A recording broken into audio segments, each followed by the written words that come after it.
You might be getting the child process exited with code 1 error whenever you try to open AudioRelay. This usually happens because the app fails to start properly. In this video, I'll show you one of the most common fixes that has worked for many users. First, right-click on the AudioRelay shortcut and click Open File Location. Now open the app folder. Here you should see a file called AudioRelay. Right-click on the file and choose Edit or Open with Notepad.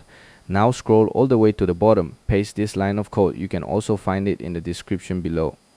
Now if you try to save the file, you may get a permission error like this. Don't worry, this is completely normal because the file is inside the program files folder. To fix it, click on the Windows search and type Notepad. Right click on Notepad and choose Run as Administrator.